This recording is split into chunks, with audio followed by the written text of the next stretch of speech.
Assalamualaikum warahmatullahi wabarakatuh. Di sini saya akan menjelaskan tentang Islam normatif dan Islam historis. Sebelumnya, perkenalkan, nama saya Dewi Alfianti, Prodi Bahasa dan Sastra Arab, Fakultas Humaniora, kelas B, Islam dan Budaya.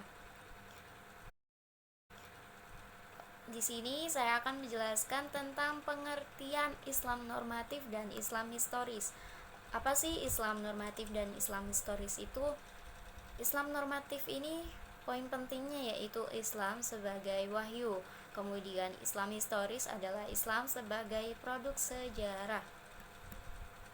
Oke, pengertian lebih dalamnya yaitu Islam normatif adalah Islam sebagai wahyu, yaitu Islam yang masih berupa ketentuan-ketentuan yang berasal dari Allah Subhanahu wa taala, baik berwujud Al-Qur'an maupun berwujud hadis Nabi Muhammad SAW. Kemudian Islam historis adalah Islam sebagai produk sejarah, yaitu yang merupakan hasil penelitian dari manusia, baik itu penjelasan, penafsiran, atau penerapan dan ketentuan-ketentuan wahyu dari ketentuan-ketentuan wahyu. Kemudian, karakteristik Islam normatif. Karakteristik Islam normatif ini sendiri yaitu ada 5. Yang pertama yaitu bernuansa ilahiyah. Maksudnya, Islam ini berasal dari Tuhan. Yang kedua yaitu absolut atau mutlak. Kemudian yang ketiga yaitu universal atau umum. Yang keempat yaitu sholih likulli zaman wa makan, yaitu yang artinya relevan selamanya dan dimanapun. Kemudian yang kelima yaitu ideal. Sedangkan karakteristik Islam historis yaitu ada 6. Yang pertama yaitu manusiawi. Kembali lagi ke pengertian Islam historis tadi, bahwa Islam histori ini adalah berasal dari pemikiran-pemikiran manusia. Kemudian yang kedua yaitu relatif atau tidak mutlak. Kemudian yang ketiga yaitu kebenarannya itu bersifat lokal. Yang keempat, kasuistik dan terbatas. Yang kelima yaitu berubah sesuai situasi dan kondisi. Kemudian yang keenam yaitu domisili realistis. Oke, pada materi yang kedua yaitu mengenai tentang pendekatan ilmiah atas fenomena keagamaan. Apa sih pendekatan ilmiah atas fenomena keagamaan itu? Yaitu menurut Dr. H.M. Zainuddin MA, beliau menyebutkan bahwa para peneliti agama pada umumnya memiliki pertanyaan yang sama tentang studi agama. Apakah agama itu bisa diteliti? Sementara sebagian kalangan memiliki pertanyaan yang lain. Bukankah agama itu bersifat kebenaran yang absolut, sementara ilmu itu bersifat relatif? Bisakah yang relatif ini mendekati absolut? Seperti itu. Kemudian sebenarnya problem yang dihadapi pengkaji agama ini sudah lama dirasakan, baik itu di dunia barat atau liberal, bahkan dunia timur menganggap bahwa agama ini adalah sebagai yang tidak boleh diusik. Dalam studi agama, kita mengenal antara objek dan pengamatan, pendekatan. Secara garis besar ada 2 objek kajian agama.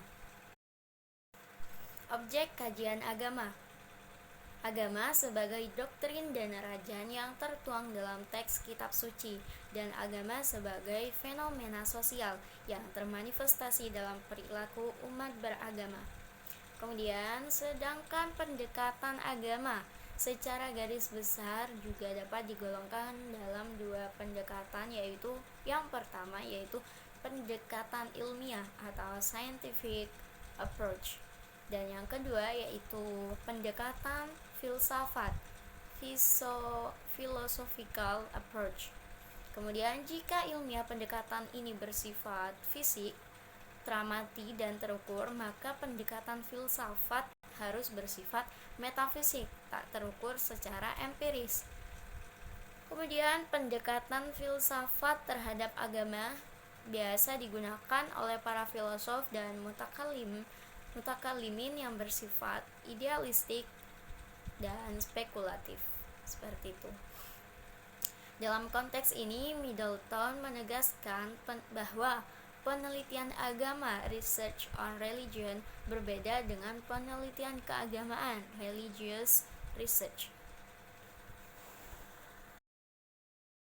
Sebenarnya menurut Muzahar, penelitian agama yang sasarannya adalah agama sebagai doktrin. Pintu pengembangan metodologinya sudah pernah dilakukan oleh ulama-ulama terdahulu, misalnya ilmu usul fiqh dan mustalah hadis. Sementara penelitian agama yang sasarannya adalah agama itu sebagai fenomena sosial. Nah, di sini membagi subjek matter penelitian agama itu ada 3 kategori. Apa saja sih 3 kategori itu? Yang pertama yaitu agama adalah sebagai doktrin, yaitu sudah diyakini kebenarannya atau hakiki ya. Kemudian yang kedua yaitu agama sebagai fenomena keberagaman. Dan yang ketiga yaitu agama sebagai sesuatu yang direspon oleh masyarakat. Nah, materi yang pertama ini meninjau substansi ajaran dengan segala refleksi pemikirannya. Sedangkan materi yang kedua ini meninjau agama dalam kehidupan sosial dan dinamika sejarah. Maka kategori yang ketiga ini adalah berusaha untuk mengetahui corak masyarakat terhadap simbol dan ajaran agama. Kemudian selanjutnya yaitu agama. Agama ini memang tidak mudah untuk dikaji. Berbagai pendekatan yang dilakukan tumpang tindih, tidak mudah dibedakan antara dimensi doktrinal teologis dengan kultural historis. Oleh sebab itu, menurut Abdullah, perlu pendekatan lain, yaitu kritis filosofis. Pendekatan ketiga ini diharapkan mampu menjernihkan dan menengahi keruwetan antara doktrinal dan teologis dengan kultural dan historis. Menjadikan agama sebagai objek kajian empirik dan menelitinya sebagai realitas manusiawi bukan hanya memerlukan usaha keras, melainkan keberanian hidup, keberanian yang cukup. Demikian menurut Jocas Vanderburg seperti yang dikutip oleh Permata. Terima kasih, demikian video penjelasan tentang Islam normatif dan historis dan juga materi tentang pendekatan ilmiah atas keberagaman. Kurang lebihnya apabila ada salah kata mohon maaf. Akhirul kalam, wassalamualaikum warahmatullahi wabarakatuh.